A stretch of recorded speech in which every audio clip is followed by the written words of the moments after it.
And today, Highness, as you witnessed the Mahasabha building, this is one of our prestigious building which was given to our community from your family, so that all of us will be always thankful to you. With your permission, we would like to request, they have one single questions. Please. They'll start going with it.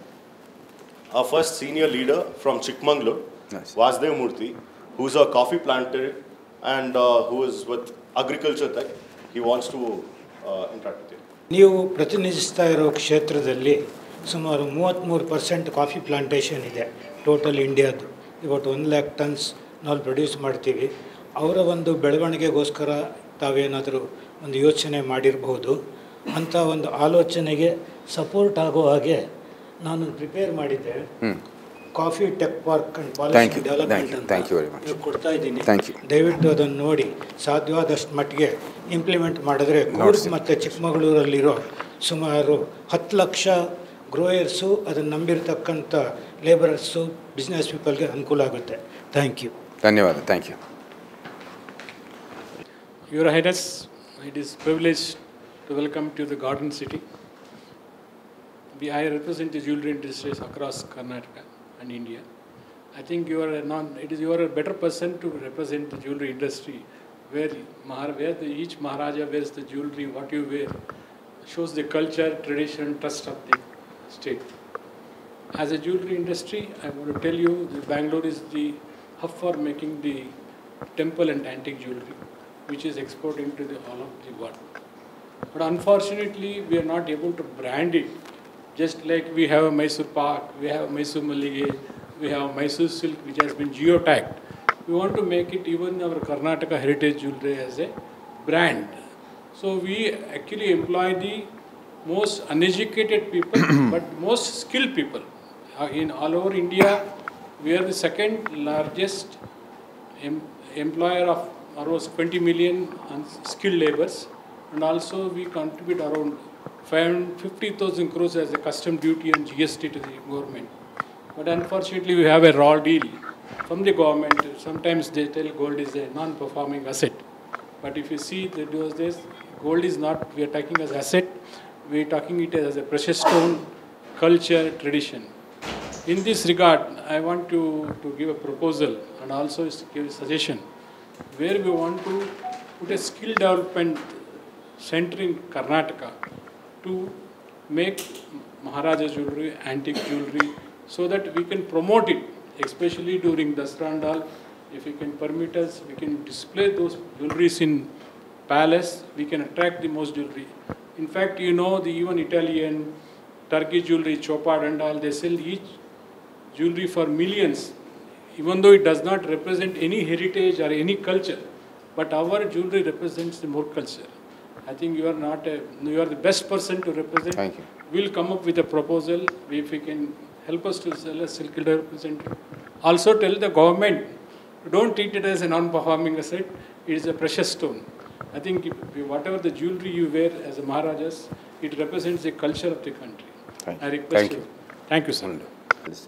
So for the first ಇದು ನೀವು ತಾವು coffee ಬಗ್ಗೆ ಕೇಳಿದ್ದು ಹೌದು ನಮ್ಮ ಕೊಡಗು ಏನು coffee ಬೆಳೆಗಾರರು ಇದ್ದಾರೆ ಮತ್ತು ಏನು ಕರ್ನಾಟಕದ ಸಮಸ್ತ ಏನು ಕಾಫಿ ಬೆಳೆಗಾರರು ಇದ್ದಾರೆ ಅವ್ರಿಗೆ ಒಂದು ಉತ್ತಮವಾದ ಪ್ರೋತ್ಸಾಹ ಕೊಡುವಂಥದ್ದು ಕರ್ತವ್ಯ ನಮ್ಮ ಹೆಚ್ಚಾಗಿ ನಮ್ಮ ಕೇಂದ್ರದಲ್ಲಿ ನೀವು ಕಳಿಸಿರುವಂಥದ್ದು ಪ್ರತಿನಿಧಿಗಿದೆ ಯಾಕೆಂದರೆ ಕಾಫಿ ಅದು ಸೆಂಟ್ರಲ್ ಅಂದರೆ ಒಂದು coffee board is a central subject ಅದಕ್ಕಾಗಿ ನಮಗೆ ಒಂದು ಹೊಣೆ ನಮ್ಮ ಮೇಲೆ ಬೀಳುತ್ತೆ ಅದರ ಜೊತೆಗೆ ಇದು ನಿಜವಾಗ್ಲೂ ಕರ್ನಾಟಕದ ಪಾರಂಪರ್ಯಕ್ಕೆ ಸೇರಿರುವಂಥದ್ದು ಆಧುನಿಕ ಒಂದು ಇತಿಹಾಸದಲ್ಲಿ ಹೆಚ್ಚಾಗಿ ನಾವೇ ಕಾಫಿ ಬೆಳೆಗಾರರಾಗಿ ಭಾಳಷ್ಟು ಅದರಿಂದ ನಮಗೂ ಕೂಡ ಆರ್ಥಿಕವಾಗಿ ನಮಗೂ ಕೂಡ ಸಹಾಯ ಆಗಿರುವಂಥದ್ದು ಈ ಕಾಫಿ ಬೆಳೆಗಾರರ ಕಾಫಿ ಆರ್ಥಿಕ ಬೆನಿಫಿಟ್ಟಿಂದ ಅದರಿಂದ ಲಾಭ ಆಗಿರುವಂಥದ್ದು ಅದರಿಂದ ಅದರ ಜೊತೆಗೆ ಈಗ ಅದು ಆ ವಾತಾವರಣಕ್ಕೆ ಸೆಟ್ ಆಗಿದೆ ಸೊ ಅದರ ಉಳಿವಿಗಾಗಿ ಅಂದರೆ ಕೊಡಗು ಇವಾಗ ಉಳಿಸ್ಬೇಕಂದ್ರೆ ಚಿಕ್ಕಮಗಳೂರು ಉಳಿಸ್ಬೇಕಂದ್ರೆ ಈ ಕಾಫಿನೂ ಕೂಡ ಉಳಿಸಲೇಬೇಕು ನನಗೆ ಏನು ಹೆಚ್ಚಾಗಿ ನೋಡ್ತಾ ಇರೋವಂಥದ್ದು ಈ ಕ್ರಾಪಿಂಗ್ ಪ್ಯಾಟರ್ನಲ್ಲಿ ಚೇಂಜ್ ಆಗ್ತಾ ಇರೋದು ಅರಾಬಿಕಾಯಿಂದ ರೋಬಸ್ಟಾಗಿ ಹೋಗ್ತಾ ಇರೋದು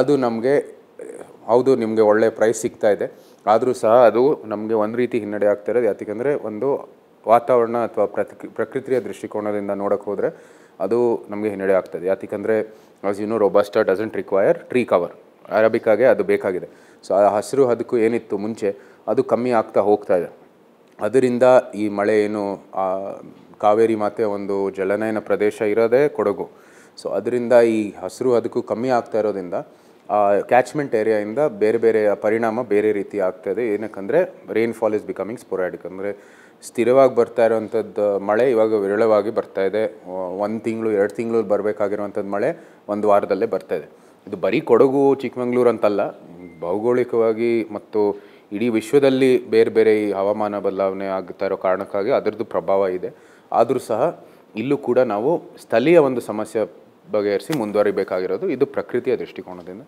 ನಂತರ ಕಾಫಿ ಬೆಳೆಗಾರರಿಗೆ ನಾವು ನೋಡ್ತಾ ಇರೋವಂಥದ್ದು ಸಮಸ್ಯೆ ಏನಂದರೆ ನಿಮಗೆ ಮಾರ್ಕೆಟ್ ಫ್ರೀಯಾಗಿ ಬಿಟ್ಟರೆ ನೀವು ನೋಡ್ಕೊಂಡು ಹೋಗ್ತೀರಾ ನಾವೇನು ಜಾಸ್ತಿ ಏನೋ ಬಂದು ನೀತಿ ನಿಯಮ ಮೂಲಕ ಜಾಸ್ತಿ ಏನೋ ಪ್ರಭಾವಿಸುವಂಥದ್ದು ಏನೋ ಕೆಲಸ ಇಲ್ಲ ಏನಂದರೆ ಈ ಮ್ಯಾನ್ ಆ್ಯನಿಮಲ್ ಕಾನ್ಫ್ಲಿಕ್ಟ್ ಒಂದು ಸ್ವಲ್ಪ ಕಮ್ಮಿ ಮಾಡಿ ನಂತರ ಅದಕ್ಕೂ ಕೂಡ ಒಂದು ಪರಿಹಾರ ತರಬೇಕಾಗಿರುವಂಥದ್ದು ಶಾಶ್ವತವಾದ ಪರಿಹಾರ ತರಬೇಕಾಗಿರೋದು ಮುಖ್ಯ ನಂತರ ಸಪ್ಲಿಮೆಂಟ್ರಿ ಇನ್ಕಮ್ ಬರೀ ಕಾಫಿ ಒಂದೇ ಅಲ್ಲ ನಿಮ್ಮ ಪೆಪ್ಪರು ಇದೆ ಆರೆಂಜುಗಳು ಬೆಳೀತಾರೆ ನಂತರ ಈಗ ಹೋಮ್ ಸ್ಟೇ ಎಲ್ಲ ಮಾಡ್ತಾ ಇರೋದು ಅದು ಕೂಡ ಸಪ್ಲಿಮೆಂಟ್ ಆಗಿ ಅದು ಮಾಡ್ತಾ ಇರೋದು ಅದಕ್ಕೂ ಕೂಡ ನಾವು ಪ್ರೋತ್ಸಾಹವನ್ನು ಕೊಡಬೇಕು we can't be a barrier to that ಏನಾಗ್ತಾಯಿದೆ we are becoming a barrier to it ನಾವೇ ಕೂಡ ಅದಕ್ಕೆ ಅಡಚಣೆ ಎಲ್ಲ ಆಗ್ತಾ ಇರುವಂಥದ್ದು ಆಗ್ತಾಯಿದೆ ಸೊ ಅದಕ್ಕಾಗಿ ಇಂಥ ಒಂದು ಒಳ್ಳೆ ವಾತಾವರಣ ಸೃಷ್ಟಿ ಮಾಡುವಂಥದ್ದು ಕೆಲಸ ಮಾಡ್ತೀವಿ ನೀವು ಕೊಡ್ತಿರುವಂಥದ್ದು ಇವತ್ತು ಸಲಹೆಯನ್ನು ಕೂಡ ನಾವು ಪರಿಶೀಲನೆ ಮಾಡಿ ಅದನ್ನು ಕೂಡ ಹೇಗೆ ಅನುಷ್ಠಾನ ಮಾಡ್ಬೋದು ಅಂತ ನಾವು ಚರ್ಚೆ ಮಾಡ್ತಾ ಮುಂದುವರಿತೀವಿ jewellery of course you have already given the answer yourself in your talk before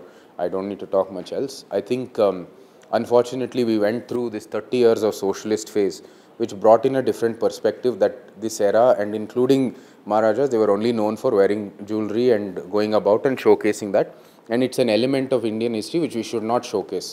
It is a very flamboyant lifestyle which we don't have as Indians. We are very simple people. We are very simple people but that doesn't mean you cannot enjoy jewelry. That perspective has to be changed. So from that aspect of it I think it starts from I think as much as we like the women and all have preserved their jewelry culture, they still wear it. It's the men who've completely removed all aspects of Hindu culture or all aspects of Indian culture, forget about Indian culture. In fact, you see today, at least all the ladies are wearing some semblance of Indian clothing. None of the men have any Indian clothing on. I'll put myself in it also for that sake. So we have sort of moved away from that. What used to happen before, men were actually the ones who wore the jewelry. It was part of our identity now, Kshatriya, even Arya, Vaishya Samaja, all of us used to have earrings, all of us used to have some sort of ear piercing, some sort of jewelry worn, some sort of thing. It was part of our identity. That has moved away now. So we need to bring it back into the mainstream. This will help the economy in its own way because that becomes part and parcel of it. Second and tertiary to that is removing this angle that it's a bad thing. It's a great thing to aspire. It's a great thing for us to want to become, have nice things. And ಸಮಾಜದಲ್ಲಿ ಆಕಾಂಕ್ಷೆ ಅಂತಲೇ ನಾವು ಮುಂದುವರಿಬೇಕಾಗಿರೋದು. ಯಾಕಂದರೆ ಆಕಾಂಕ್ಷೆಗಳು ಇದ್ದಿದ್ದ ಕಾರಣಕ್ಕೇ ನಾವು ಇಷ್ಟು ಮಟ್ಟಕ್ಕೆ ಬೆಳೆದಿರೋದು. If you come into that viewpoint that we don't require all these things, it stems development, it stems growth. So we need aspirations and we need people to aspire to want good things and want better lives for themselves. So that perspective also needs to come, and it's of course part of our culture. So and as far as you want to talk about ನಮ್ಮ ಏನು ಕರ್ನಾಟಕ ಅಥವಾ ಮೈಸೂರು, ಹಳೆ ಮೈಸೂರು, ಇವತ್ತಿನ ಕರ್ನಾಟಕದ ಒಂದು ಏನು ಒಡವೆಗಳು, ಅದರದ್ದೇ ಒಂದು ಪರಂಪರೆ ಏನಿದೆ ಅದ್ರ ಬಗ್ಗೆ ಮಾತಾಡಬೇಕಂದ್ರೆ ಅದರದ್ದು ಸಹ ಇದ್ದೇ ಇದೆ. ನಮಗೆ ಇವಾಗ ನಮಗೆ ಗೊತ್ತಿರಲಿಲ್ಲ, ನಾವು ಎಲ್ಲ when we had growing up we would just wear the normal studs of cut diamonds, ಅನ್ಕಟ್ದು wear nobody even has it. So all of that knowledge, ತಿಳುವಳಿಕೆ ಬರಬೇಕು. ಈ what is south Indian jewellery, why we wear it the way we wear it and what is the history behind it, ಅದಕ್ಕೆ ಅದು ಒಂದು ಗೌರವ ಬರುತ್ತೆ. Then you will aspire towards having that only. ಮತ್ತು ಅದ್ರ ಜೊತೆಗೆ GI ಟ್ಯಾಗಿಂಗೋಸ್ಕರ ನೀವು ಅಥವಾ ಇದಕ್ಕೆ ಒಂದು ಬ್ರ್ಯಾಂಡಿಂಗ್ಗೋಸ್ಕರ ಅಂಥದ್ದು ಪ್ರಕ್ರಿಯೆ ನೀವು ಅದು ಐಡೆಂಟಿಫೈ ಮಾಡಬೇಕು. ಏನಕ್ಕೆ it is tied down to south, what it makes particularly to one region, ಅಥವಾ ಡೆಕ್ಕನ್ದು ಜ್ಯುವೆಲ್ರಿ ಅಂತ ಹೇಳ್ಬಿಟ್ಟು ಒಂದು ಯಾವುದೋ ಒಂದು ಭೌಗೋಳಿಕ ಜಾಗಕ್ಕೆ ಅದು ಸೀಮಿತ ಆಗಿರಬೇಕು ಅಂಥದ್ದು ಕೆಲಸ ಮಾಡಬೇಕಾಗುತ್ತೆ. It has to be geographically limited to one area. ಇಲ್ಲ, ಅದು ಲಾಂಚ್ನ ಬಿಡಿ, ಅದು ಬೇರೆ ವಿಷಯ. That is a different thing. That is left now. It's part of the Karnataka state also. It is our symbol also. It is a symbol of many dharmic kingdoms as well. ಅದು ಮಾಡ್ಬೋದು, but there is what I am saying is, ಈಗ ನಾನು if have to say example, even what I am wearing this ಹದ್ ಕಡ್ಕು, that itself has brought back into the mainstream, because that is our South Indian style of wearing the earring. All of that has to be brought into the mainstream. Ganberunda is there, it's become very famous all over India, but as South Indian jewelry in the mainstream, for them to appeal, you have to understand it. And gold, whatever they say, it's not gone down. The consistently growing commodity without any break is gold. So that, I think, if whoever is giving that advice, I don't know if they know what economics or not, but the consistently growing commodity that has consistently gone up always is gold. So I think all these things have to keep in factor as an asset as well. But we need to also tread lightly and make sure that we perceive it and keep ourselves humble, because obviously it's an aspirational good. And as long as you do that, I think we have very good scope for it coming. It's a part and parcel of Indian culture, and it's part and parcel of any societal aspirations. So I'm most happy to take up the cause, and I think having a center for excellence or something towards skilling in jewelry, because that's a very unique skill set, and it's, I think, a very good thing to preserve, both in terms of culture and in terms of jobs going forward, because there'll always be that aspiration for jewelry, and there'll be always aspiration for any skill set.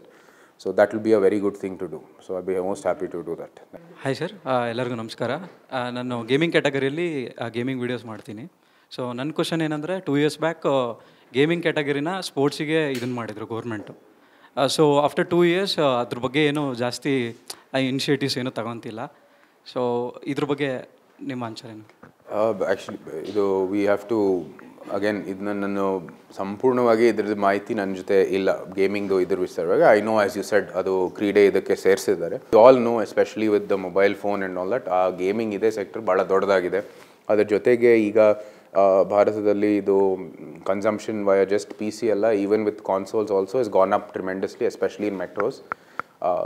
ಇದೆಲ್ಲನೂ ಕೂಡ it has made its own economy, ಅಂದರೆ ಅದರದ್ದೇ ಒಂದು perhaps its own ministry's sort of requirement ಬಂದಿದೆ, ಅಷ್ಟರ ಮಟ್ಟಿಗೆ ಬೆಳೆದಿದೆ. ಅದರ ಜೊತೆಗೆ it's a significant part of IT, because ಅದರದ್ದೇ ಗೇಮ್ ಕ್ರಿಯೇಷನಲ್ಲಿ ನಿಮ್ಗೆ ಗೊತ್ತಿದೆ, ಮುಂಚೆ ಎಲ್ಲ one game the expense of it within 1-2 million when I was very small would be done. ಈಗ $100 million US ಹೆಚ್ಚಾಗಿ ಬಜೆಟ್ ಮಾಡ್ತಾರೆ ಒಂದು ವಿಡಿಯೋ ಗೇಮ್ ಮಾಡೋದಕ್ಕೆ, especially big high level blockbuster video games. So ಇದಕ್ಕೇ ಒಂದು ಒಳ್ಳೆ ಪ್ರೋತ್ಸಾಹ ಕೊಡಬೇಕಾಗಿದೆ. I think on the IT and electronics, the consultative committee. So I'll definitely see what can be done and how we can take forward towards building it as a part of Indian ecosystem, given the fact that we have such an IT heritage in our recent history, especially in Bangalore. I think it can be a big boost towards setting up, again, I mean, overused word today, Center for Excellence, everywhere it's coming up. But if it's truly done well, it's a very good tool towards ensuring that people are skilled and trained towards building an industry around it. And so that necessarily for gaming, I think it's very much something ripe and should be taken full advantage of given in India. ಇಲ್ಲಿ ಕೆಲವು ಕಂಪನಿಗಳಿದ್ದಾವೆ, Technicolor and all are in Bangalore who are doing good work more on the animation side, but they cater to gaming as well. So it is happening on its own. I think with the government promoting it and giving it the right base, we can grow it to a bigger, much bigger scale. Thank you, sir. Thank you so much. Hi sir, ನನ್ನ ಹೆಸರು Janvi's kitchen ಅಂತ YouTube ಚಾನಲಲ್ಲಿ ಅಡುಗೆಗಳು ಹಾಕ್ತೀನಿ. So ಅಡುಗೆಗೆ ಸಂಬಂಧಪಟ್ಟಿರೋ question ಕೇಳ್ತೀನಿ sir. Krishnaraja Wadiyar ಟೈಮಲ್ಲಿ 1935 Mysuru pak Mysuru palace ಕಿಚನಿಂದ introduce ಆಯಿತು and today that is world famous.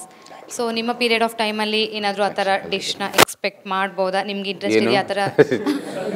ಹೊಸ ಮೈಸೂರು ಪಾಕ್ ಬರೋದು ಗೊತ್ತಿಲ್ಲ, ಆದರೆ ಭಾರತದಲ್ಲಿ ಏನು ಆಹಾರ ಸಂಸ್ಕೃತಿ ಅಥವಾ ಫುಡ್ ಕಲ್ಚರು ಅದರದ್ದೇ ಆದ ಒಂದು ದೊಡ್ಡ ಒಂದು ಕ್ಷೇತ್ರ ಆಗಿದೆ.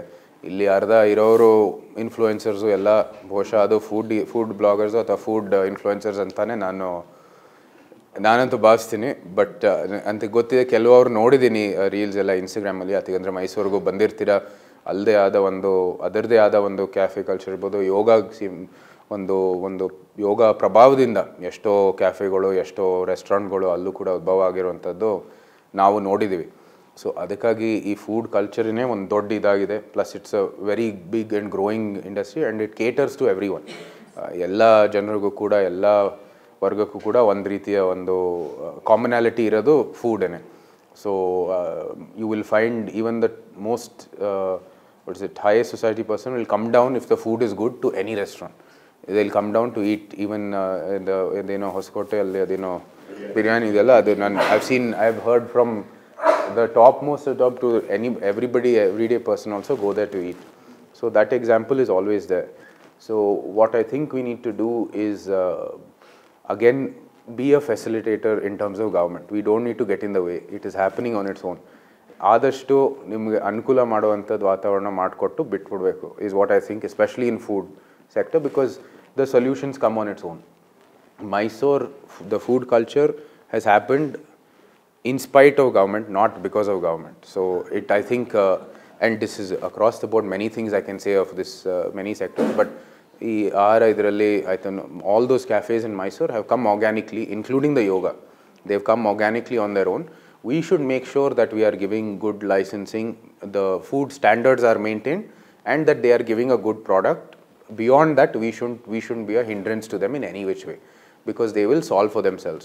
So adu ಒಂದು ಜನರ ಪ್ರತಿನಿಧಿ ಆಗಿರುವಂಥ ದೃಷ್ಟಿಯಿಂದ ನಮ್ಮದೇ ಆದ ಒಂದು, if you want to say from palace viewpoint, ಅವ್ರ ಆ ಹಳೆ ರೆಸಿಪಿಗಳು ಇರ್ತವೆ, ಮತ್ತು ಅದರದ್ದೇ ಆದ ಒಂದು ಅರಮನೆಯಲ್ಲಿ ಅಂಥದ್ದು ಕುಕಿಂಗ್ ಸ್ಟೈಲು ಅಥವಾ ನಮ್ಮದೇ ಡಿಶಸ್ಗಳಿರ್ಬೋದು. ಅದೆಲ್ಲ ಹಿಂದೇನೂ ಸಹ ಇವರು ನಮ್ಮ ತಂದೆಯವರು ಒಂದು ಪುಸ್ತಕ ಮಾಡಿದರು, ಕಾಫಿ ಟೇಬಲ್ ಬುಕ್ ಅಂತ, ಕುಕಿಂಗ್ ವಿತ್ ಮಹಾರಾಜಾಸ್ ಒಂದು ಪುಸ್ತಕ ಇದೆ. Of course it's a coffee table book, so it's not that easily available, but ಅದರಲ್ಲೂ ಸಹ ಕೆಲವು ರೆಸಿಪಿಗಳಿದ್ದು ಅದಕ್ಕಿಂತ ಇನ್ನೂ ಅನುಕೂಲ ಮಾಡೋಂಗೆ even I am searching for that book. Pakashastra ಅಂತ ಚಾಮರಾಜ ಒಡೆಯರ್ ಕಾಲದಲ್ಲಿ ಒಂದು ಕನ್ನಡದಲ್ಲಿ ಒಂದು ಸಣ್ಣ ಪುಸ್ತಕ ಮಾಡಿದರು. ಅಂದರೆ ನಮ್ಮದೇ ಆಹಾರ ಪದ್ಧತಿ ಎಲ್ಲ ಆಯುರ್ವೇದ ಜೊತೆಗೆ ಅದರಲ್ಲಿ ಉಲ್ಲೇಖ ಮಾಡಿಕೊಂಡು ಯಾವ ಕಾಲಕ್ಕೆ ಏನೇನು ಊಟ ಉತ್ತಮ ಸೂಕ್ತ ಅಂತ ಆ ರೀತಿ ಒಂದು ಆಹಾರ ಪದ್ಧತಿಯನ್ನು ಕೊಟ್ಟಿದ್ರು. But ours, as you know, Karnataka, that is Mysore style is very more on the bland side, it's more to do with the taste and rather than to do with spice. So it's in the flavor more than the spice, etc. So ಅದರದ್ದು ಕೂಡ ನಾವು ಪುಸ್ತಕನ ಹುಡುಕ್ತಾ ಇದ್ದೀವಿ. ಎಲ್ಲೋ ಹೇಳಿದ್ದಾರೆ, ಕೆಲವು ಇದ್ದಿದೆ ನಮ್ಮ ಪ್ಯಾಲೇಸಲ್ಲಿ, for some reason that has been last.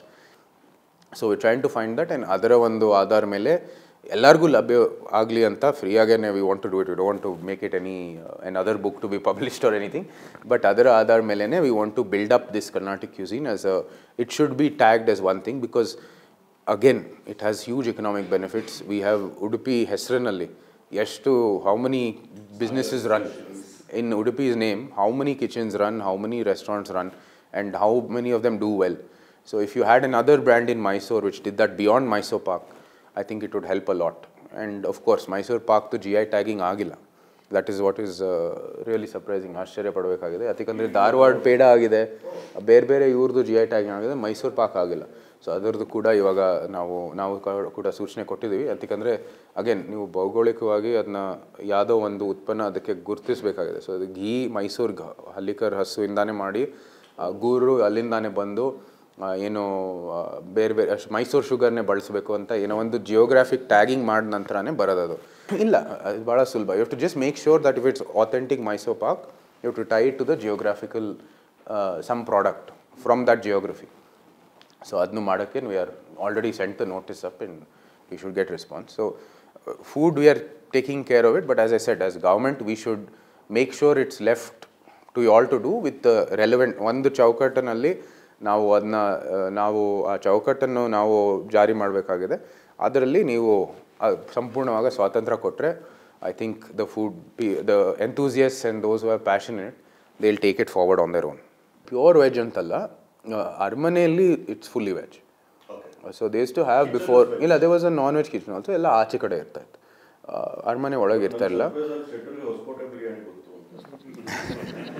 ಇಲ್ಲ ಆದ್ರೇನಿಲ್ಲ, but comparatively that's the strange thing. North ಇಂಡಿಯಾದಲ್ಲಿ the ruling class was all non veg, but majority of people are veg in north India.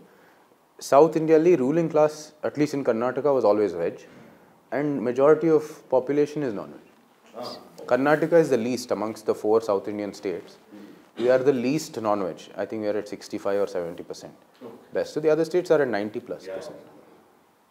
Hello sir, ನನ್ನ ಹೆಸರು ಲಕ್ಷ್ಮಿ ಅಂತ. Devotional page ಇದೆ ಇನ್ಸ್ಟಾಗ್ರಾಮಲ್ಲಿ. So ಇದ್ರ ಮೇಲೆ ಹೇಳ್ತಾ ಇದ್ದೀನಿ, ಈ ಚಾಮುಂಡಿ ಬೆಟ್ಟ ಚಾಮುಂಡೇಶ್ವರಿ ದೇವಿ ವಾಸಸ್ಥಾನ ಅಲ್ವಾ, ಅದು ಶಕ್ತಿಪೀಠದಲ್ಲಿ ಒಂದು ಆ್ಯಕ್ಚುಲಿ. ಬಟ್ ಆದರೆ ತುಂಬ ಜನಕ್ಕೆ ಗೊತ್ತಿಲ್ಲ ಅದು. ಕರ್ನಾಟಕದಲ್ಲಿ ಎಷ್ಟೋ ಜನಕ್ಕೆ ಗೊತ್ತು, ಬಟ್ ಆದರೆ ಆಲ್ ಇಂಡಿಯಾ ಎಲ್ಲ ನಾವು ಎಷ್ಟೊಂದು ಶಕ್ತಿಪೀಠಗಳಿಗೆ ಹೋಗ್ಬಿಟ್ಟು ಬರ್ತೀವಿ, ಎಲ್ಲ ಇದು ಮಾಡ್ತೀವಿ. ಆದರೆ ಕರ್ನಾಟಕದಲ್ಲಿರೋ ಒಂದು ಶಕ್ತಿಪೀಠನ ತರಬೇಕು. ಇಲ್ಲ, ಕರ್ನಾಟಕದಲ್ಲಿ ಇದೆ ಶಕ್ತಿಪೀಠ. ಹೌದು, ಇಲ್ಲಿ ಸತಿ ಇದು ಕೂದಲು ಇಲ್ಲಿ ಬಿದ್ದಿದ್ದು ಅಂತ ಹೇಳೋದು. ಅದ್ರ ಜೊತೆಗೆ ಚಾಮುಂಡಿ ಮಾತಾ ಅಂತ ಹೇಳಿದ್ರೆ ಅದು ಸಪ್ತಮಾತೃಕೆಗಳಲ್ಲಿ ಕೊನೆಯ ಒಂದು ಇದು ಮಾತೃಕೆ. ಸೆವೆಂತ್ ಇಸ್ ಚಾಮುಂಡೇಶ್ವರಿ ಅಲ್ಲಿ. ಅದ್ರ ಜೊತೆಗೆ ಮಾರ್ಕಂಡೇಯ ಋಷಿ ಇಲ್ಲಿ ಬಂದು ಏನು ಅವರು ತಪಸ್ಸನ್ನು ಮಾಡಿ 2 ವಿಗ್ರಹನೂ ಸಹ ಅವರು ಅಲ್ಲಿ ಏನು ನಮ್ಮ ಮಹಾಬಲಿಂದ್ರ ಅವರ ಒಂದು ಅಲ್ಲೇ ಸ್ವಯಂ ಉದ್ಭವ ಆಗಿರುವಂಥದ್ದು ಲಿಂಗ ಇದೆ, ಶಿವಲಿಂಗ ಇದೆ, ಮಹಾಬಲಿದು. ಅದು ಅಲ್ಲಿ ಪೂಜೆ ಮಾಡೋದು ಅದು ಮೂಲ. 2ನೇದು ತಾಯಿ ಚಾಮುಂಡೇಶ್ವರಿ, ಅದು ಕೆತ್ತಿರೋವಂಥದ್ದು ವಿಗ್ರಹ ಮಾರ್ಕಂಡೇಶ್ವರ ಋಷಿನೇ ಕೆತ್ತಿರೋವಂಥದ್ದು. ಅವರು ತಪಸ್ ಮಾಡಿ ಅದೆಲ್ಲನೂ ಸ್ಥಾಪನೆ ಮಾಡಿ ಅವರು ಹೋಗ್ತಾರೆ ಅಂತ ಮಾರ್ಕಂಡೇಯ ಪುರಾಣ ಅಲ್ಲೇ ಇರೋದು. ಅದರ ಜೊತೆಗೆ ಅದು ಸಪ್ತಮಾತೃಕೆಯಲ್ಲಿ every god has a devi. So Vara is Varahi, Brahma is Brahmi. Only Chamundeshwari is directly to ಅದೇ ನಮ್ಮ ಏನು ಎಲ್ಲಕ್ಕಿಂತ ಉತ್ತಮವಾದ ತತ್ವ ಇರೋದು ನಮ್ಮ ಏನು ಬ್ರಾಹ್ಮಣ, ಏನು that tattva of Brahmana itself. What is the ultimate principle of our philosophy. It's a direct of that Chandi. So Chandi's female version is Chamunda. So ಅದಕ್ಕಾಗಿ it is known as a very powerful Shaktipeeth. There are many stories of the which you can go into, but again that's no time. But adna ella ನಾವು ಹೌದು ಹೇಳಬೇಕು ಜಾಸ್ತಿ ಆಗಿ, because ಏನಂದರೆ ಅದು ಭಾಳ ಆಧುನಿಕ ಅಂದರೆ only after 1799 it was given very big promotion to Chamundi Betta. ಮಹಾಬಲೇಂದ್ರನ ದೇವಸ್ಥಾನ ಚೋಳರ ಕಾಲದಿಂದನೂ ಅದು ಅಭಿವೃದ್ಧಿ ಆಗ್ತಾ ಬಂದಿದೆ.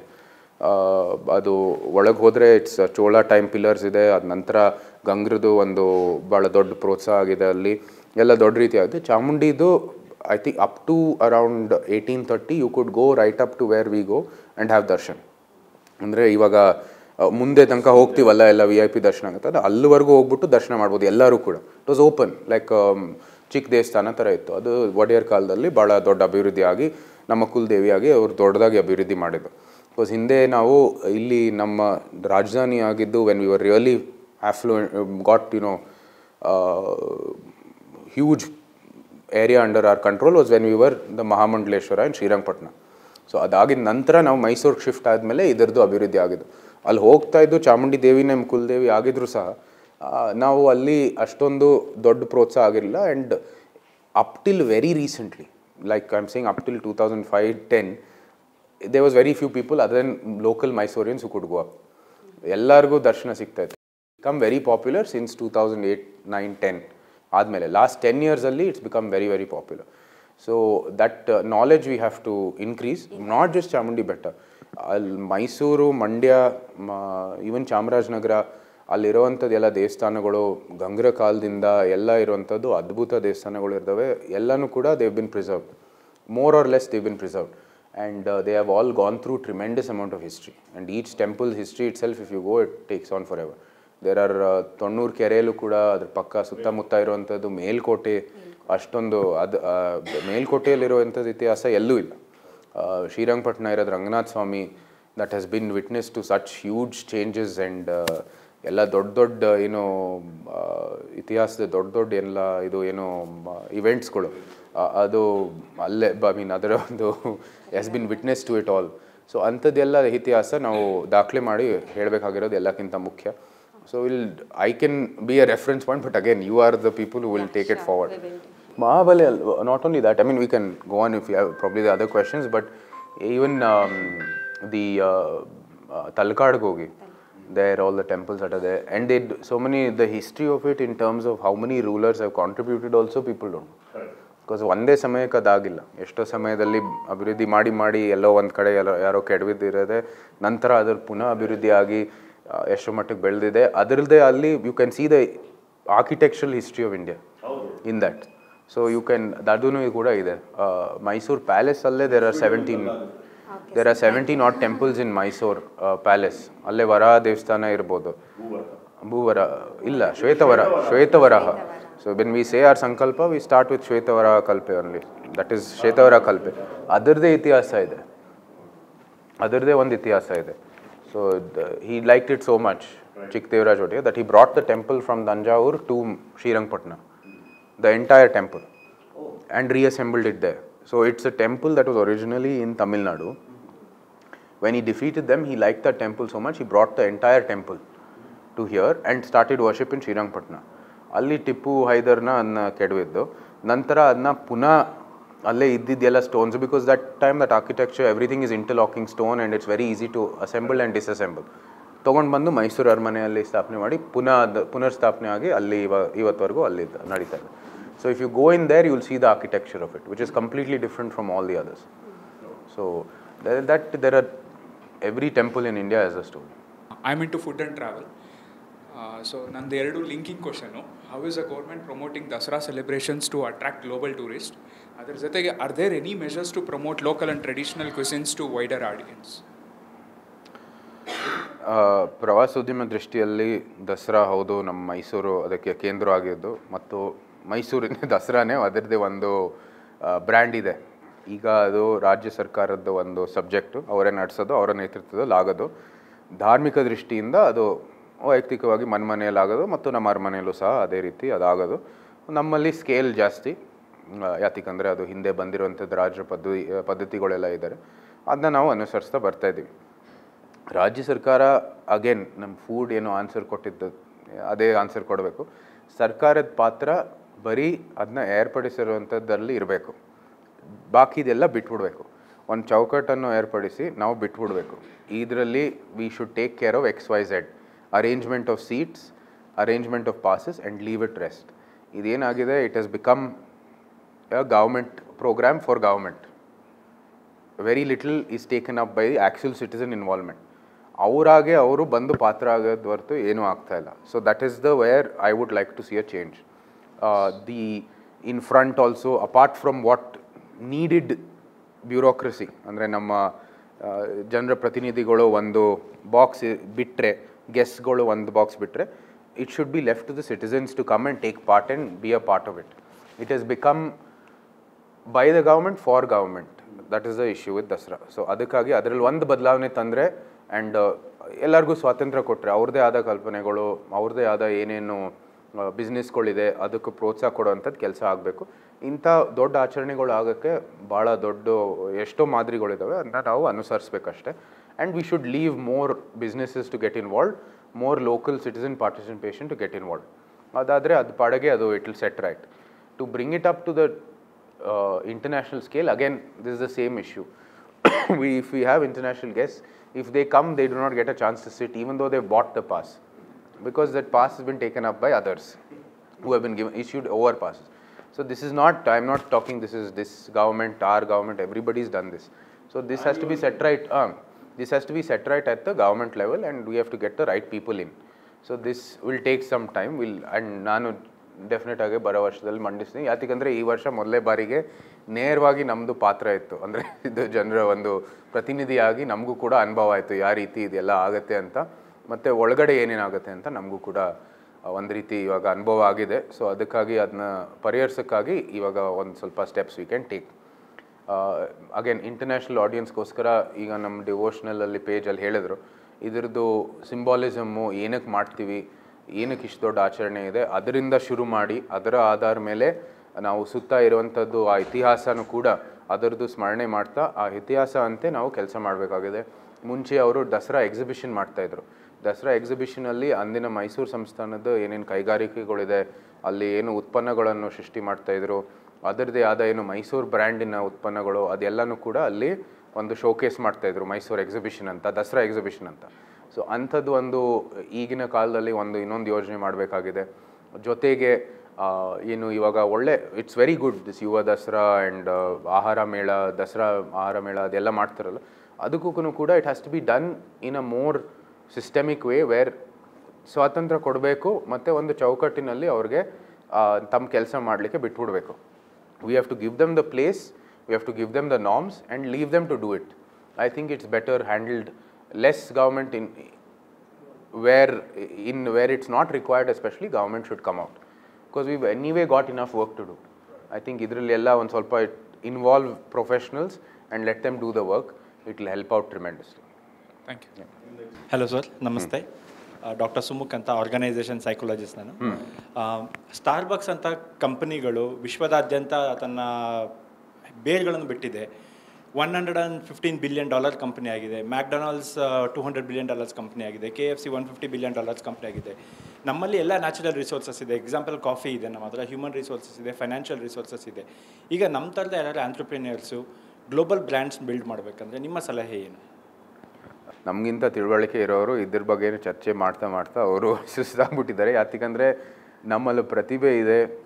ಈ ಕಂಪನಿಗಳು ನಮ್ಮ ಒಂದು ಪರಿಶ್ರಮದ ಮೇಲೆ ಕಟ್ಟಿರುವಂಥದ್ದನ್ನು ಕೂಡ ನಮ್ಮದು ಪಾತ್ರನೂ ಕೂಡ ಇದೆ. ನಾವು ಕೂಡ ನಮ್ಮ ಹಾರ್ಡ್ ವರ್ಕ್ ಮೇಲೇ ಇದು ಎಲ್ಲ ಕಟ್ಟಿರುವಂಥದ್ದು ಕೂಡ ಉದಾಹರಣೆಗಳು ಇದ್ದಾವೆ. ಈಗ ಫೇಸ್ಬುಕ್ಕಲ್ಲಿ ಹೋಗಿ, ಗೂಗಲಲ್ಲಿ ಹೋಗಿ, how many Indian employees they have. ಇಡೀ ಏನು ಅಲ್ಲಿ ಸಿಲಿಕಾನ್ ವ್ಯಾಲಿಯಲ್ಲಿರೋದು ನಮ್ಮ ಸಿಲಿಕಾನ್ ವ್ಯಾಲಿ ಥರನೇ ಅಲ್ಲೂ ಕೂಡ ಪೂರ್ತಿ ಇಂಡಿಯನ್ಸ್ ಇರೋ, ಅದರಲ್ಲೂ ಸಹ ಬರೀ ಕನ್ನಡಿಗರು ಇದ್ದಾರೆ ಅಲ್ಲಿ. ಸ್ಯಾನ್ ಹೋಸೆ, ಕೂಪರ್ಟಿನೋ ಮತ್ತು ಸ್ಯಾನ್ ಫ್ರಾನ್ಸಿಸ್ಕೋಲೆಲ್ಲ ನೀವು ಕನ್ನಡ ಮಾತಾಡಿದ್ರೆ ಯಾರೋ ಒಬ್ಬರು ಕನ್ನಡ ಮಾತಾಡ್ತಾ ಇದ್ದೀರಾ ಅಂತ ಬಂದು ನಿಮ್ಮ ಜೊತೆ ಮಾತಾಡ್ತಾರಲ್ಲಿ. ಸೊ ಅಂಥ ಒಂದು ವಾತಾವರಣ ಅಲ್ಲಾಗಿದೆ.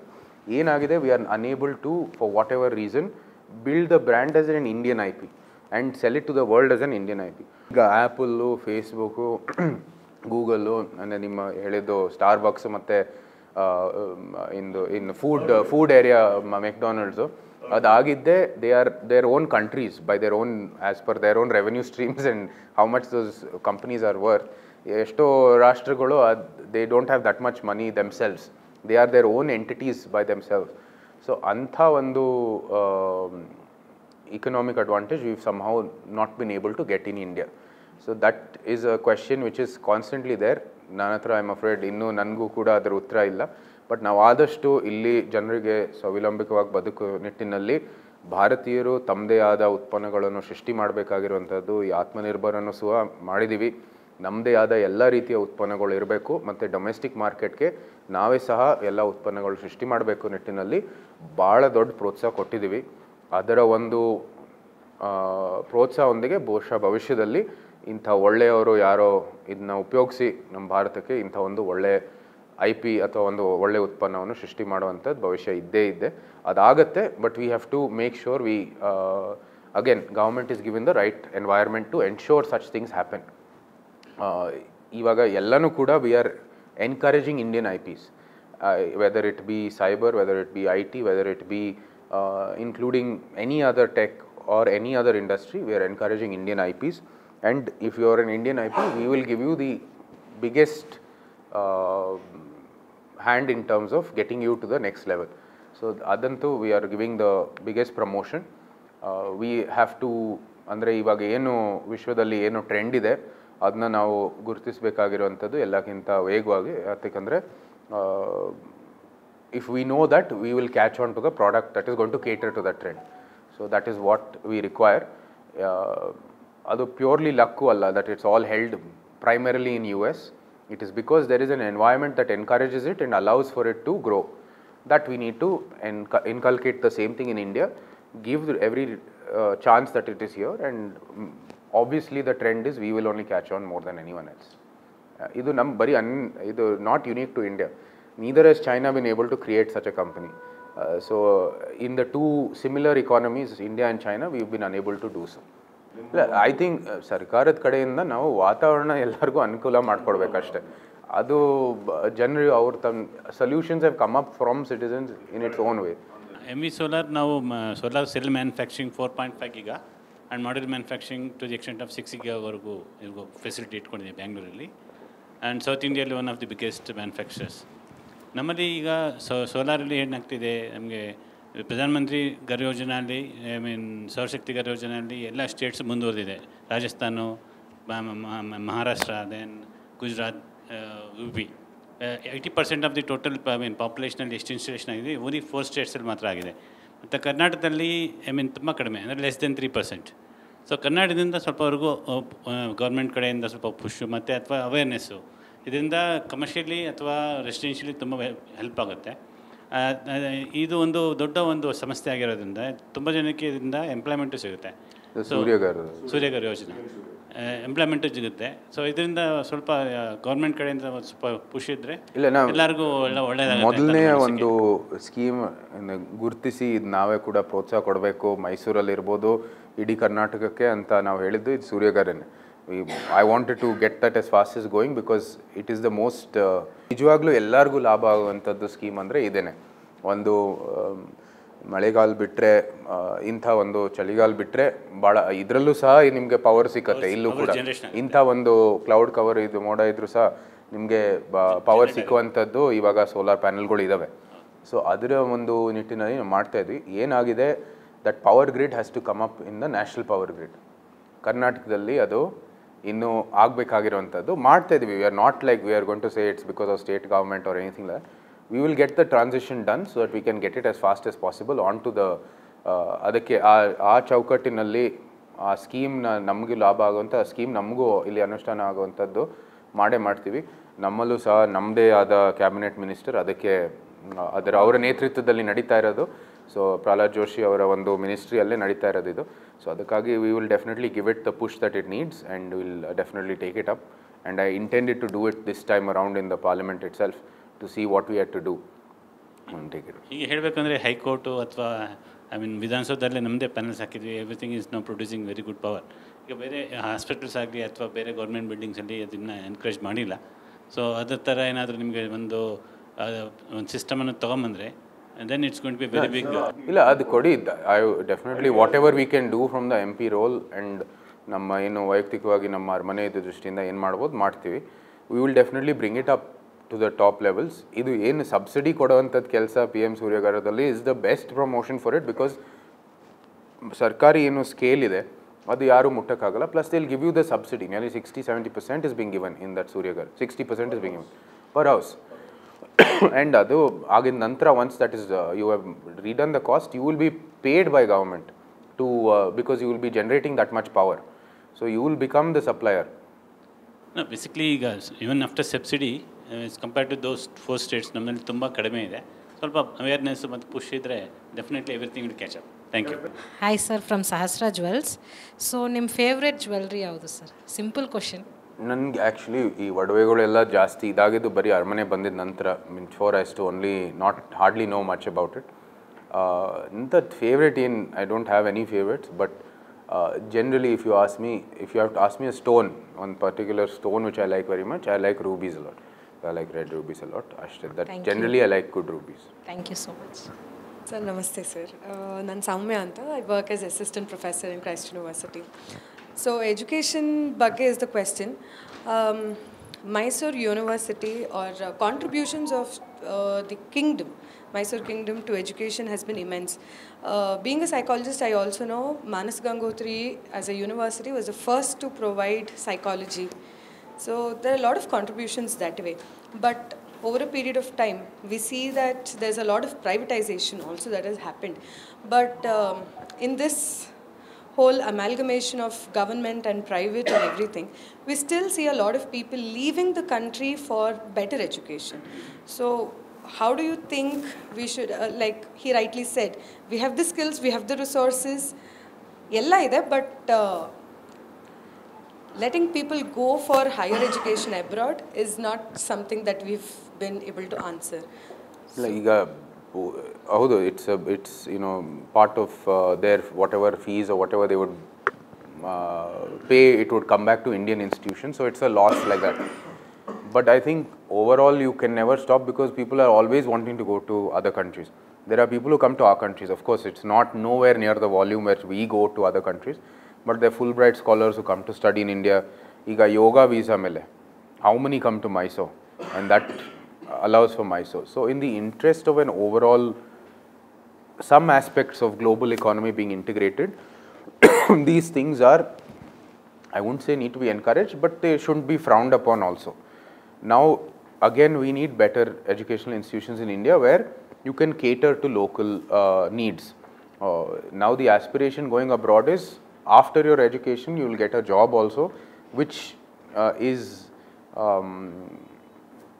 commensurate with whatever fees you've paid, to pay that back, as well as do well in life. And some people are going to aspire to be abroad. They want to feel, they feel better in other countries, they're going to go. It's part of it is creating and allowing for better educational institutions. Part of it, I think, is creating and ensuring that the job market in India and the further skilling gap in between is also addressed, which has been one of the biggest focuses in this budget, the last budget, if you all have paid attention. And post that, ensuring that the jobs are there to fill up those newly skilled people coming out.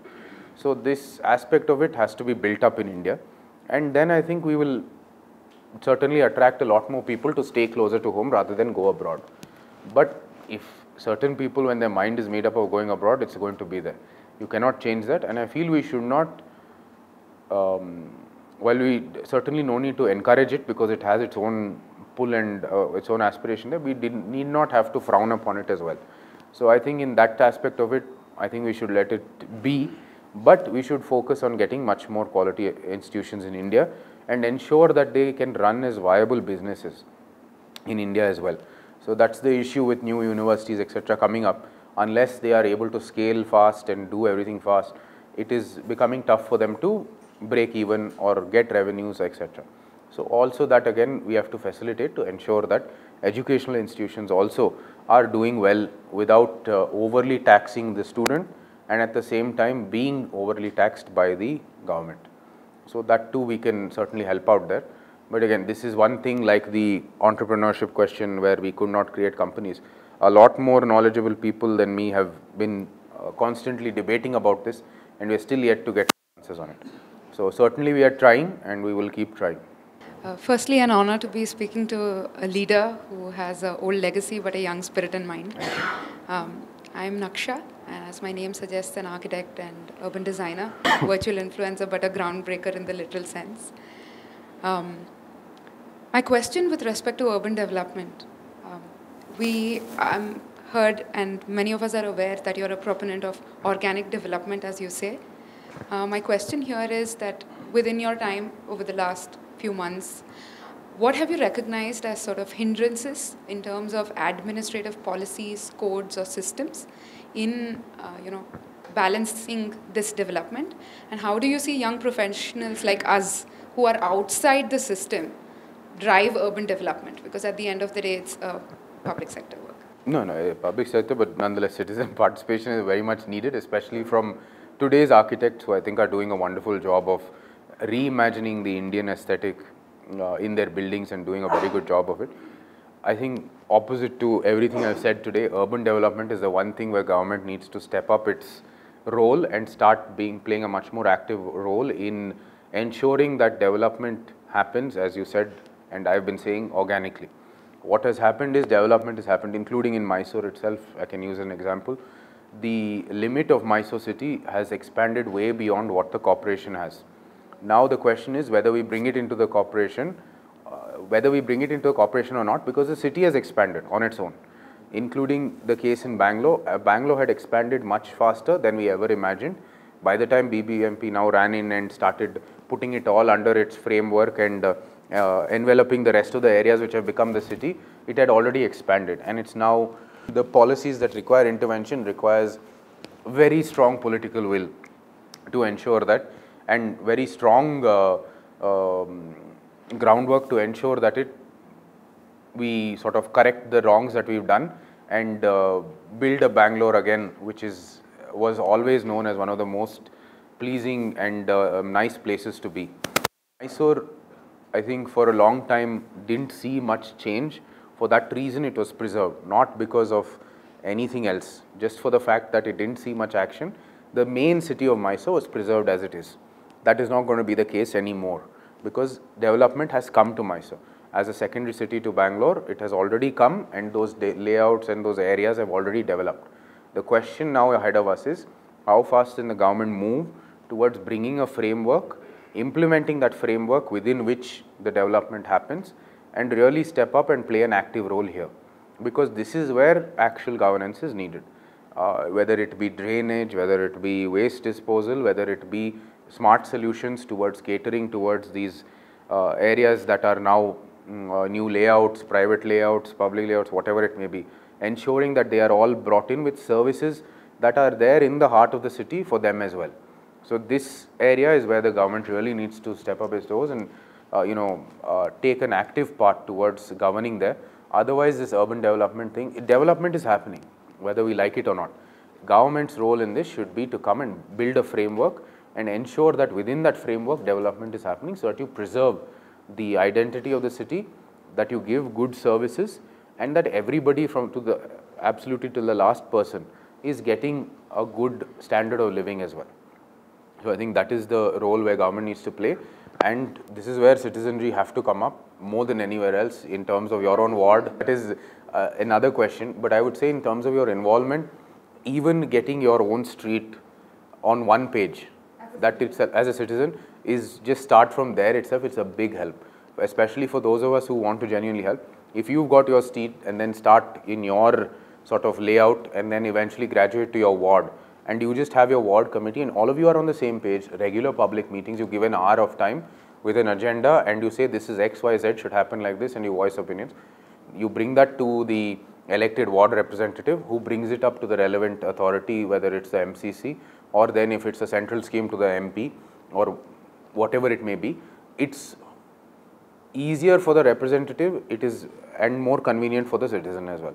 So that is what we need more than that, more than anything else, and we are already working. There are brilliant examples of it happening, pilot projects happening for certain wards in Assam, which they've done in Guwahati, which they've given there, and they have even towards implementing central schemes like Jal Jeevan and in the city's Amrut scheme, there are brilliant examples where they've finally managed to get it to the last person.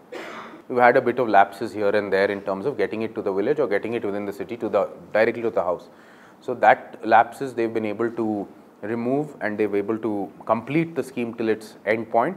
At the same time, create these ward communities around a social media service like Facebook, but within an Indian framework, and then have them all recognized as local leaders, and that builds towards you becoming if you aspire to be politically part of the system, build towards your role there, because then you are identified as a personality who is able to lead and also contribute towards local governance issues as well. So that solutions have come in, and we've seen examples. I myself am wanting to implement that project in April, that's after the financial year in Mysore, for 2 pilot projects in a ward. It's just that these things take time, so you'll need a 6-month period for the pilot itself to be successful. It has to be successful in terms of transitioning, say you had taken it up from you towards becoming a cooperator or you towards becoming some representative. So that successfully if shown as a pilot, you can scale it and do that. So we have the modules, we are certainly implementing it in Mysore, and if I think given the right environment, we'll be certainly successful. And I think Mysore is ripe for it, because we are at the tipping point of where we can ensure that we put the development that is happening into a framework and the already happening development without too much hindrance, we can bring it into that framework as well. I'm a finance content creator with close to 1 million followers, so I just talk about money and wealth. And I even put up a story asking my audience, what do you want to ask the king? So the first question they asked was, how do the royal families manage their wealth? And second, there's a sub-question as well. Do you have access to any different type of asset class which the common public doesn't have access to, like maybe palace auctions? Or What is a palace auction? I'm not sure, but I'm asking if there is any exclusive asset that you have access to. No. And thirdly, do you prefer gold or real estate? No. So, no, I'll answer one by one, no problem. So, as far as asset class and all that, we come under common law. Post 72, there was no special, even prior to that, in terms of finance and all that, you had to deal in common law itself. And post that also, everything that applies to a common citizen applies to us. So, only thing we have different is obviously our palaces, which I have inherited as terms of now our estate, which we take forward. In the modern context, how we would manage finance, and this I would say for every family, from whether you are of the highest income or even medium income or anybody, doing family planning is well worth the effort, because it ensures a smooth succession, because there are litigation and family issues in every family, no matter whatever, whatever class of society you are. Yeah, from Mahabharata time there are family issues. In the modern, a great tool we have is family planning and planning the family estate. So, you have a succession plan, and that again takes so much weight off the bureaucracy, etc. So, if you would ask for what is any special tool or something where you manage your family finances that way, it would be estate planning, family planning, succession planning, which is available to everyone. So, it's not anything special to us. So, no doubt, but the rules still apply. There are litigation for everybody, from the smallest of land to the biggest of people. And in our case, the unique thing is these are not really estate in the sense, these are not something you can buy and sell. They are meant to be handed on, preserved, and they are for, in general, while yes, officially you are the owner, it is you are more a custodian in the real sense, and it's part and parcel of the society. So now, while we want to ensure that the brand value of the palace, you have it, for example, the facade of the palace, everybody uses it and this thing. So there's obviously naturally a lot of economic incentive towards protecting that IP and ensuring that the vast amount of economic benefit that comes from using that facade, some portion of that comes back to you. But then again, that shouldn't be for you to use, but rather for diverting it to a social cause. So as long as it's positioned that way, which is what we intend to do in terms of the family estate, while you are officially the owners, it doesn't mean you own it in that sense. It is for public good, but obviously in private India and new India, where everybody is equal in status, of whether you want to, obviously there are economic disparities, etc. But in the viewpoint of social good, which always Mysore, I think, has stood for, our family has stood for, and certainly the palace has, you want these things to be standing continuously for social good, and you want to divert it that way, and that certainly is our intention as well. Only thing, we intend it to be within the family so that the tradition can continue. So that is the only viewpoint that we have that differs. And again, these assets and everything that you have in Mysore, especially with us, I think obviously greatly exaggerated in many cases. What is there, we want to intend that it's conserved and preserved for future generations. And obviously you want your heirs to live well and have a good quality and standard of life, but this is applicable to the rest of India as well. We want everybody and Karnataka to do well as well. So in that viewpoint, we have to see how it does well. I mean, the building we are in is a great example for that. It was part of the Bangalore Palace estate. It was donated in 1930 towards the late 1920s, 30 towards the Aryavysya community. And from this building, the community has continued to preserve itself and do very well for itself. So in that viewpoint is what we essentially wanted to, that's the way you would preserve such a large estate. And we move forward in that viewpoint as well. So those are the two things we look at when we do it. And the rules that apply to us, I think it's not uniquely applicable to us. I would urge everybody to look into it, because in planning your own estate and planning your own family, you benefit yourself, you benefit your forerunners, and you benefit society, because again, the cost it levies on the bureaucracy and on the, especially on the judicial sphere, is tremendous. And as it is, there are many other issues that require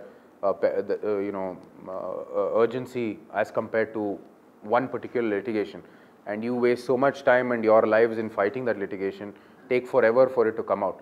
You will benefit your forerunners by ensuring that you have planned it out today.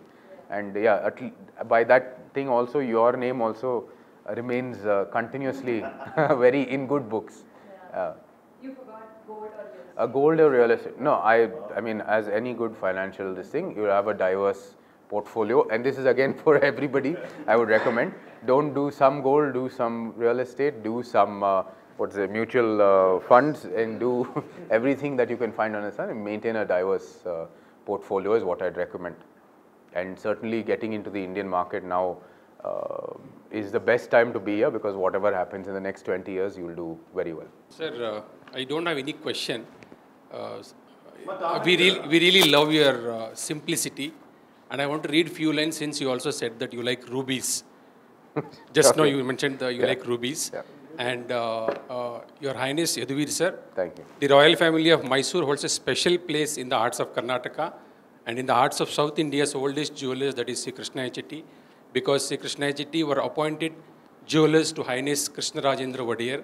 Yeah. And one out of many Gandaberunda medals made for His Highness by Sri Krishnadatta are being physically shown to you today, with a set of diamonds, rubies and emeralds, which was presented by His Highness Chamaraja Wadiyar Bahadur, the 25th Maharaja of King of Mysore, son of Kantirawa Narasimharaja Wadiyar and Yuvarani Kempuraja Chalavajamani, presented under the order of Gandaberunda to late M.S. Ramachandra Rao, son of Shamarao, who also served as to the palace as a yeoman, services to the state of Mysore. The recipient served as a revenue commissioner, later took over as the chairman of Krishnarajendra Mills in the year 1940. This was about Gandaberunda pendants, what we have made for Mysore Maharaja, and we also handed over thank you very much. The coffee table book to you today morning. Please read it and give your feedback. It's a privilege to talk to them. Thank you so much. Thank you so much. Thank you very much. Sandeep ಅಂತ ನನ್ನ ಹೆಸರು, ನಿಮ್ಮ ಕ್ಷೇತ್ರದ ಹುಣಸೂರು ನಾನು tobacco ಬಾಳೋ ಕೆಲಸ ಮಾಡ್ತೀನಿ. Apart from that organic farming promote ಮಾಡಬೇಕು ಅಂತ ಹೇಳಿ ನಾನು ನಮ್ಮ ಮನೆಯವರು MS ಅಗ್ರಿಕಲ್ಚರ್ ಮಾಡಿರೋವಂಥದ್ದು. ದೇಸಿ ಹಸು ಉಳಿಸಬೇಕು ಅಂತ ಅದ್ರ ಬಗ್ಗೆ ಪ್ರಮೋಟ್ ಮಾಡಬೇಕು ಅಂತೇಳಿ ನಮ್ಮ ಬ್ಲಾಗ್ ಶುರು ಮಾಡಿದ್ದೀವಿ ನಾವು. ನಿಮಗೆ ಆಲ್ರೆಡಿ ಗೊತ್ತಿರೋಂಗೆ ನೀವು ಬೇರೆ ಬೇರೆ ಮೇಳಗಳನ್ನ ಶುರು ಮಾಡಿರ್ತೀರ ಮೈಸೂರಲ್ಲಿ. ನಾನು ಹೇಳೋದು ಏನಂದರೆ ಅಷ್ಟು ಸಾಲ್ತಾ ಇಲ್ಲ. ನಮ್ಮ ರೈತರ ಮಕ್ಕಳಿಗೆ ಹೆಣ್ಣು ಕೊಡ್ತಾ ಇಲ್ಲ, ಮೇಜರ್ ಇಶ್ಯೂ ಅದೊಂದು. ಇನ್ನೊಂದೇನು ಅಂತಂದರೆ ನಮ್ಮ ನಗರ ಜನಗಳಿಗೆ ನಾವೇನು ತಿಂತಾ ಇದೀವಿ ಅನ್ನೋ ಕೂಡ ಕಲ್ಪನೆ ಕೂಡ ಇಲ್ಲ. ಎಷ್ಟು ರಾಸಾಯನಿಕ ವಸ್ತುಗಳನ್ನ ಬಳಸಿರ್ತಾರೆ ಅದರಲ್ಲಿ. ಎಸ್ಪೆಷಲಿ ಶುಂಠಿ ಬೆಳಿಬೇಕಾದ್ರೆ ನಮ್ಮ ಕಾವೇರಿ ಬೇಸಿನಲ್ಲಿ ಇಲ್ಲ, ನಾವೆಲ್ಲ ಖುಷಿಯಿಂದ ನೀರು ಕುಡಿತಾ ಇದ್ದೀವಿ. ಬಟ್ ನಾನು ನೋಡ್ತಾ ಇದ್ದೀನಿ ಪ್ರತಿನಿತ್ಯ ವಿಪರೀತವಾದಂತಹ ಪೆಸ್ಟಿಸೈಡ್ಸ್ ಯೂಸ್ ಮಾಡ್ತಾ ಇದ್ದಾರೆ. ಅದನ್ನು ಹೆಂಗೆ ಕಂಟ್ರೋಲ್ ಮಾಡ್ಬೋದು ಅಂತ ಒಂದು ಹೇಳಿದ್ರೆ ಚೆನ್ನಾಗಿರುತ್ತೆ. I'm a food blogger and I've been blogging for more than 10 years now. So ಒಂದು ಕಾಡ್ತಿರೋದು ಏನಂದರೆ ಜಂಕ್ ಫುಡ್. ಸೊ ಈಗ ಸಾಕಷ್ಟು ರೀಲ್ಸಲ್ಲಿ ಪೀಪಲ್ ಪ್ರಮೋಟ್ ಲೈಕ್ ಏನೋ ಒಂದು ಪ್ಯಾಕೇಜ್ ಫುಡ್ಡು ಅದು ಇದು. So what is the process are like any steps which government is taking to mitigate that? That's the question. Thank you, Aryavysya Mahasabha, and Your Highness.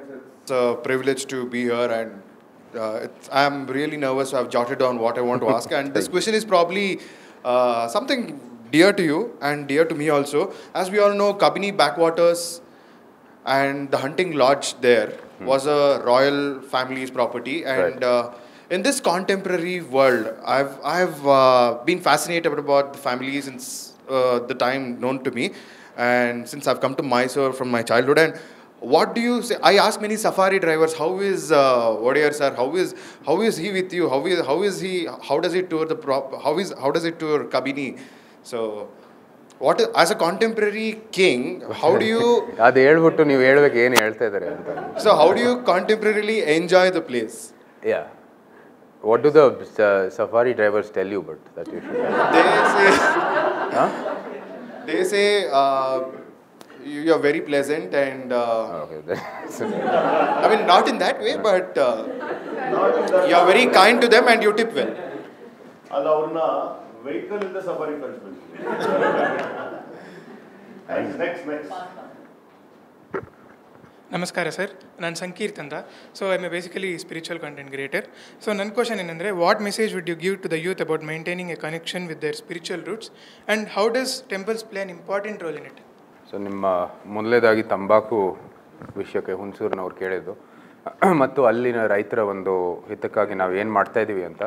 ಈ ತಂಬಾಕು ಬೆಳೆಗಾರರ ಸಮಸ್ಯೆ ಈಗ ನಮ್ಗೆ ನಿಜಕ್ಕೂ ಗೊತ್ತಾಗಿದ್ದು ಮೈಸೂರು ಗೊತ್ತಿತ್ತು. ತಂಬಾಕು ಅಲ್ಲಿ ಮೈಸೂರು ಭಾಳ ದೊಡ್ಡ ಪಾತ್ರ ಇದೆ ಮತ್ತು ಇಡೀ ಕರ್ನಾಟಕದಲ್ಲಿ ಒಂದೇ ಒಂದು ಡಿಸ್ಟ್ರಿಕ್ಟು ತಂಬಾಕು ಬೆಳೆಯೋದಂಥದ್ದು ನಮ್ಮ ಮೈಸೂರು, ಅದು ಯಾರಿಗೂ ಗೊತ್ತಿಲ್ಲ.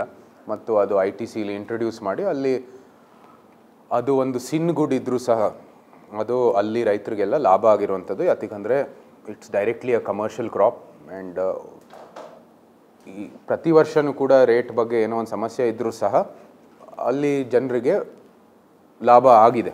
ಅಲ್ಲಿಯ ಒಂದು ರೈತ ಒಂದು ಆರ್ಥಿಕತೆಗೆ, ಅವರ ಒಂದು ಕೃಷಿ ಆರ್ಥಿಕತೆಗೆ ಲಾಭ ಆಗಿರುವಂಥದ್ದು ಒಂದು ಬೆಲೆ. ಅದು ಈಗ ಏನು ಸಮಸ್ಯೆ ಆಗಿದೆ, ಈ ಸಿನ್ ಗುಡ್ ಆಗಿರೋ ಕಾರಣಕ್ಕೆ there is always one sort of stoppage to it. We want to stop production in 2030 because tobacco is a sin good. ಅದೇನಾಗಿದೆ, ಅದು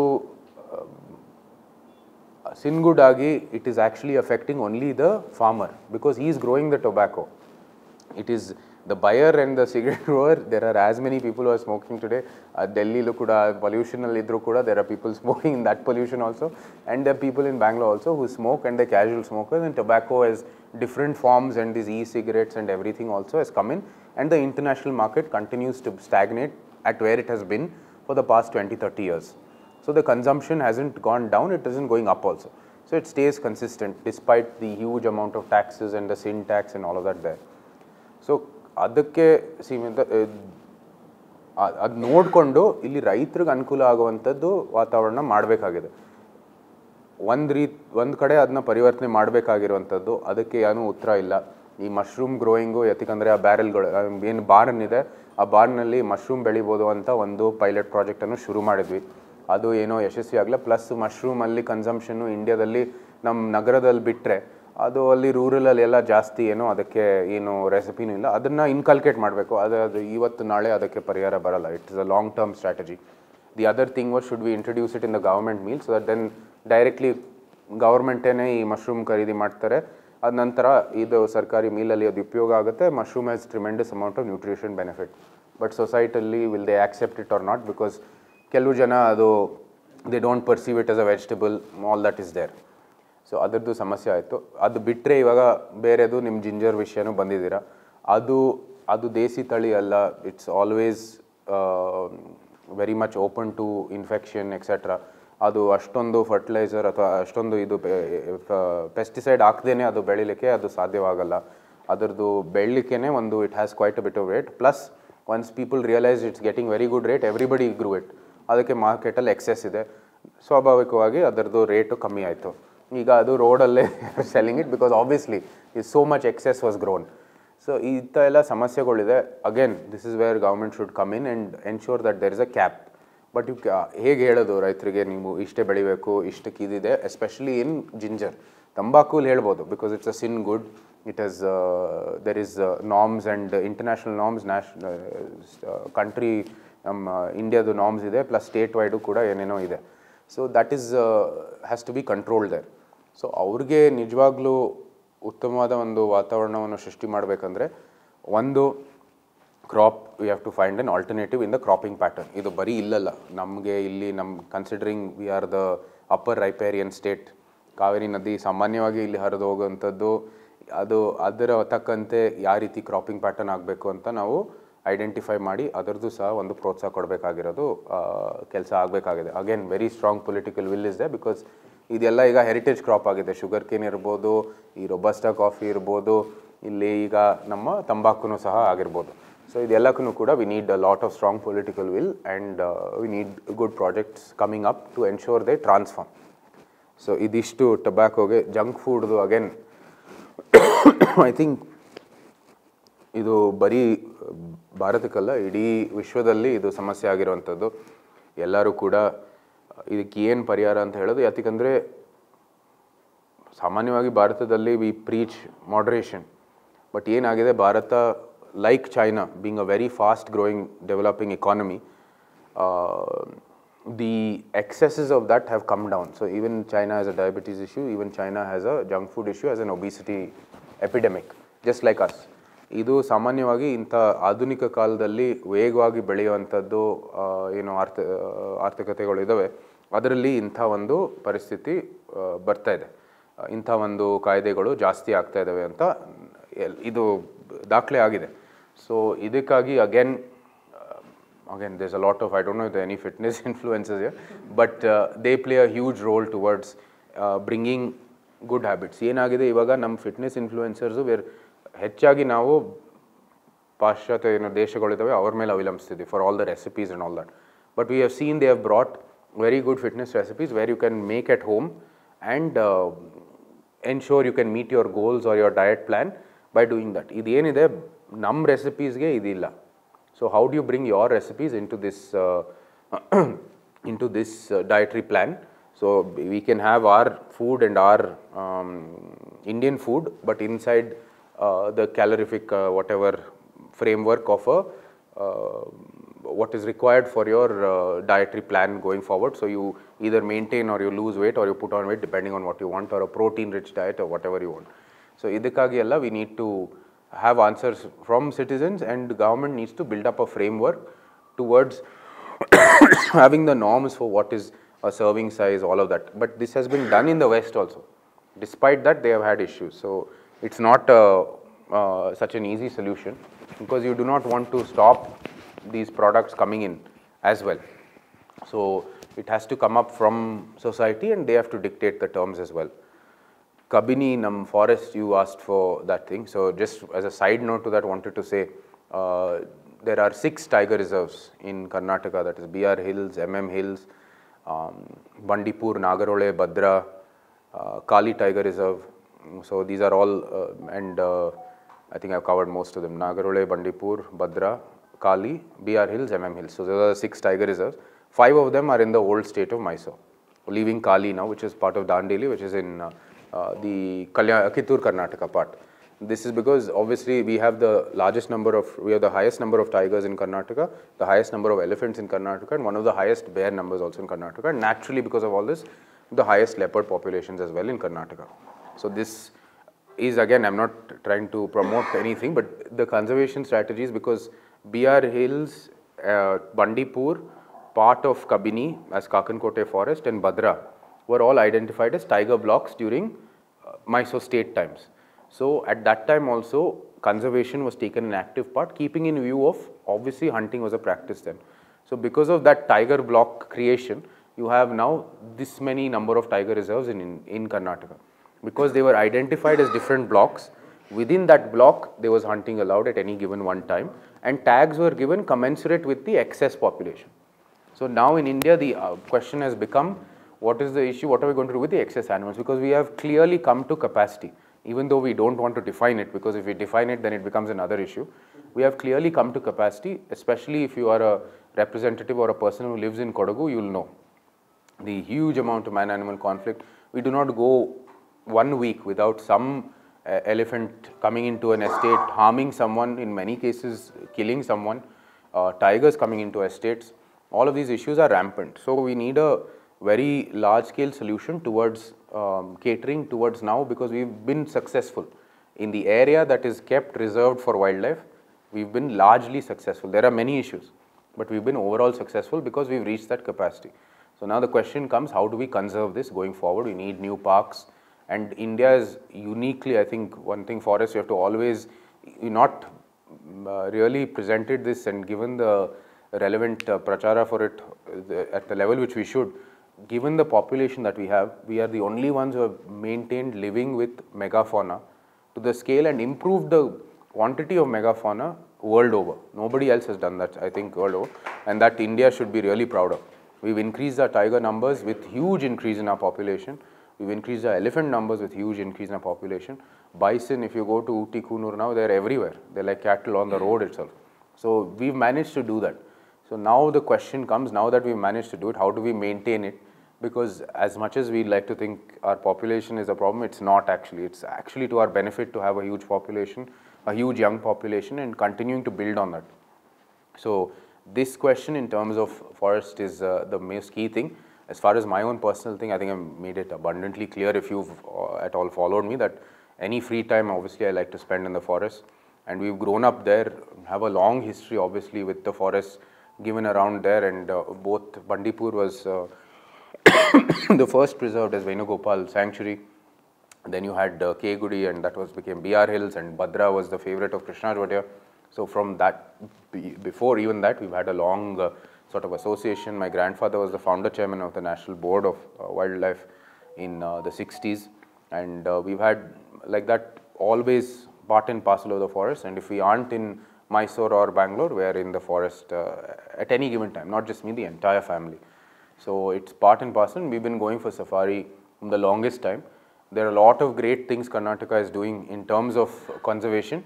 There are a lot more things we can improve as well, and we spoke about tourism, we spoke about food, we spoke about many things. All of it can be weaved into this forest economy.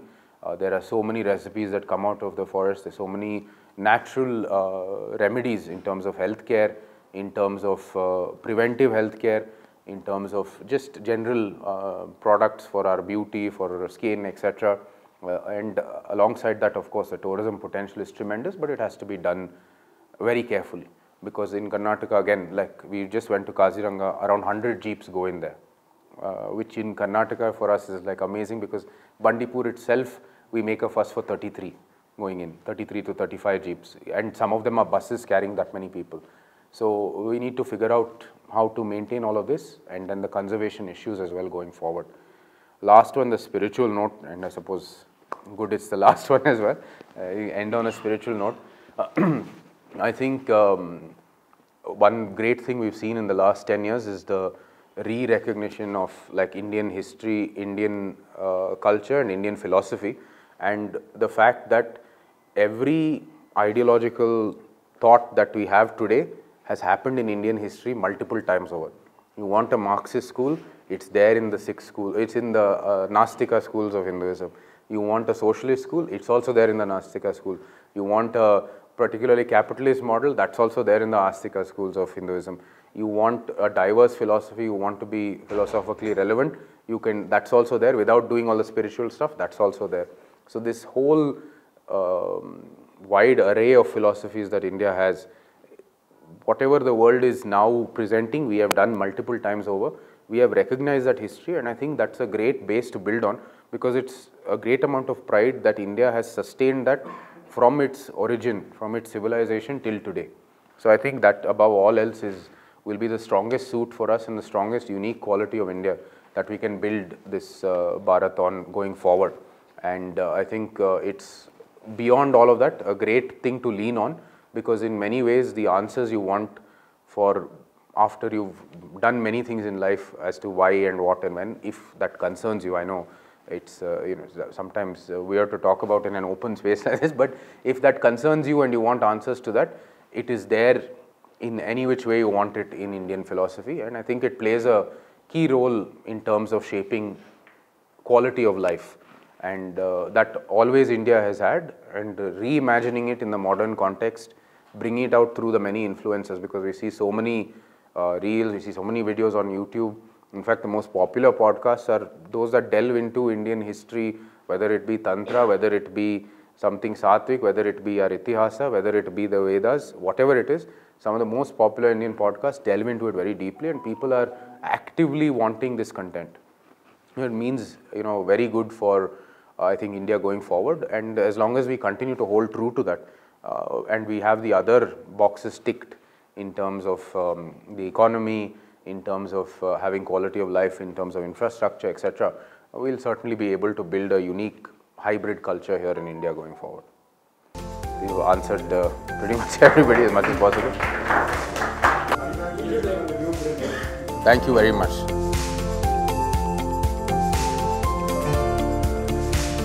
Thank you very much. Namaste, namaste.